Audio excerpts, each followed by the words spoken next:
నినాదంతోనే నాడు తెలుగుదేశం పార్టీని స్థాపించడం జరిగింది. ఆయన పాలనలో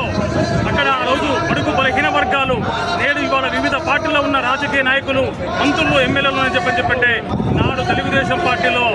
ఒక యంత్రాంగంగా తయారు చేసుకొచ్చేసి నాయకులను తయారు చేసిన పార్టీ ఒక బీసీ బడుగు బలహీన వర్గాలకు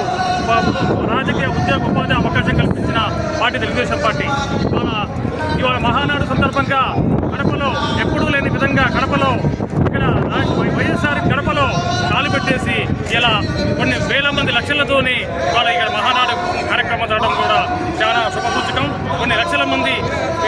అభిమానాలు పొందిన తెలుగుదేశం పార్టీ అదేవిధంగా ఎక్కడ లేని దేశంలో ఎక్కడ లేని విధంగా కోటికి పైగా సభ్యత్వాలతోనే మొదటి అడుగులో ఉండేసి పార్టీ స్థాపించిన దగ్గర నుంచి కూడా ఎక్కడ ఏ రాజకీయ పార్టీ కూడా అవకాశం ఇవ్వకుండా కానీ ఏ రాజకీయ పార్టీలకు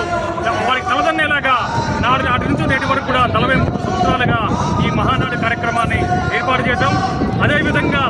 మన చంద్రబాబు నాయుడు గారి గురించి చెప్తే తెలంగాణలో మా హైదరాబాదుని తెలంగాణ రాష్ట్రాన్ని అభివృద్ధి పథం నడిపించేసి ఇవాళ అక్కడ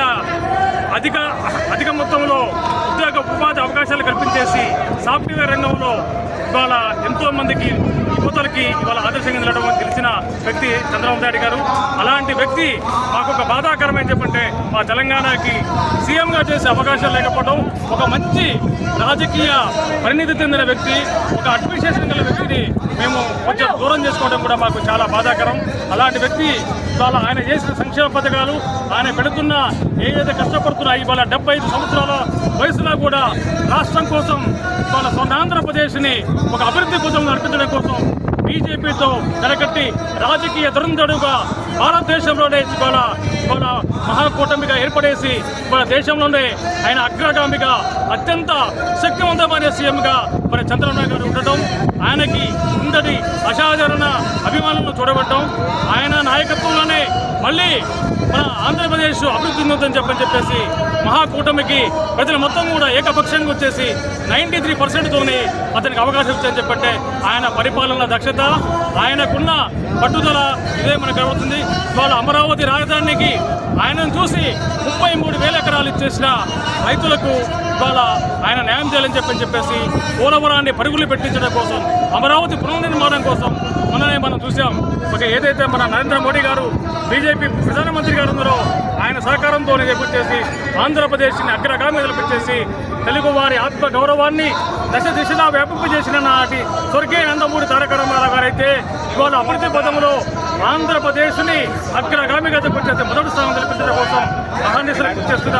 చంద్రబాబు గారి పరిపాలన, ఆయన పెడుతున్న విజనరీ, ఆయన చేస్తున్న కృషి అమోఘం, అద్వితీయం. అలాంటి నాయకుడు మా తెలంగాణ రాష్ట్రం కూడా లేకపోవడం అని చెప్పినది కూడా అలాంటి నాయకుడిని మేము అక్కడి నుంచి కొంచెం మాకు ఇక్కడికి రాకుండా ఇక్కడ ఆంధ్రప్రదేశ్కి వచ్చేసి ఆంధ్రప్రదేశ్ ప్రజలు అదృష్టవంతులు. అదేవిధంగా మళ్ళీ మహాకూటమితోని మా తెలంగాణలో కూడా భవిష్యత్తులో ఎన్డీఏ కూటమిలాగా తెలంగాణలో కూడా ఎన్డీఏ కూటమి రాబోయే రోజుల్లో కూడా కాంగ్రెస్ పార్టీకి, బీఆర్ఎస్కి ప్రత్యేకంగా తెలంగాణలో ఎన్డీఏ కూటమితోనే మళ్ళీ రాబోయే ఎన్నికల్లో మళ్ళీ ఇదే ఆంధ్రప్రదేశ్ని పొరబడిని సృష్టించేసి అక్కడ కూడా ఎన్డీఏ కూటమి విజయం సాధిస్తుందని చెప్పని దానికి